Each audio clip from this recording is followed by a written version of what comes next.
Rummy sir DNA আসতে ৭২ ঘন্টার বেশি সময় লাগবে না আশা করি ইনশাল্লাহ। আমাদের টপ প্রায়োরিটির মধ্যে এটা আছে।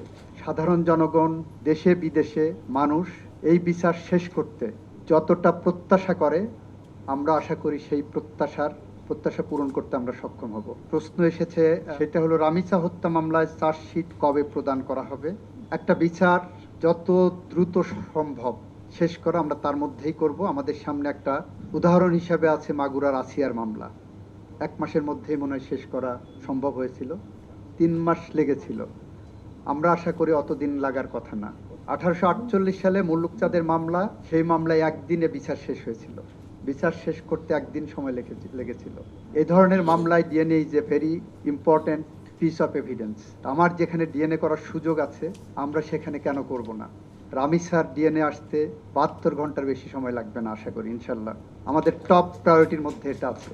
এবং ডিএনএ রিপোর্ট আসার সাথে সাথে 25 তারিখ থেকে সরকারি ছুটি। যদি আমরা ডিএনএ রিপোর্টটা তার আগে পেয়ে যাই, আমরা আশা করি তদন্ত যে গতিতে আগাচ্ছে, আমরা ঈদের আগে যদি চার্জশিটটা দিতে পারি, ঈদের পরপর আমরা বিচারিক প্রক্রিয়া শুরু করতে যা যা কর্মসূচি আছে সব কর্মসূচি গ্রহণ করে এই বিচারটাকে ত্বরান্বিত করার জন্য প্রসিকিউশনের পক্ষ থেকে যতটা ডিউ ডিলিজেন্স দেখানো সম্ভব, সাধারণ জনগণ, দেশে বিদেশে মানুষ এই বিচার শেষ করতে যতটা প্রত্যাশা করে, আমরা আশা করি সেই প্রত্যাশা পূরণ করতে আমরা সক্ষম হব। যদি আমরা কোনো ভুল পথে এগিয়ে যাই, আপনারা আমাদেরকে সমালোচনা করবেন, গাইড করবেন। আমাদের সেখানে কোনো রকম কার্পণ্য এখানে থাকবে না। আর রক্ষাকারী বাহিনী এ বিষয়ে যতটা তৎপর হওয়া সম্ভব ততটাই তৎপর আছেন।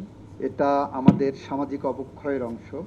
সামাজিক সচেতনতা আমাদেরকে বৃদ্ধি করতে হবে এবং আইন শৃঙ্খলা রক্ষাকারী বাহিনী এবং বিচার প্রক্রিয়াকে যদি আমরা আরও বেশি সুষ্ঠু ধারা আস্থার জায়গায় নিতে পারি, আমার মনে হয় আমরা যৌক্তিক একটা পরিবেশ তৈরি করতে পারবো। এটা নাম্বার 1। নাম্বার 2, আমাদের আরেকটা হতাশার জায়গা আছে, সেটা হলো ট্রায়াল কোর্ট এই সমস্ত ক্ষেত্রে একটা ফাঁসি দিলে হাইকোর্টে যে সেই ফাঁসির কনফার্মেশনের একটা বিষয় থাকে, আইনে দেওয়া আছে। যে কোনো মৃত্যুদণ্ড সেশন জাজ যদি দেন, that is subject to confirmation by the high court division.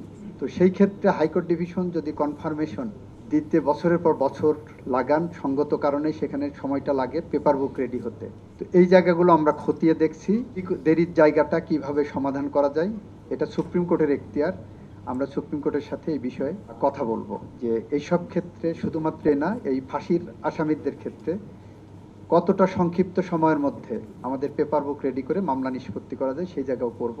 আমি যখন অ্যাটর্নি জেনারেল ছিলাম, 2টা বা 3টা মামলায় ব্যত্যয় করিয়েছিলাম।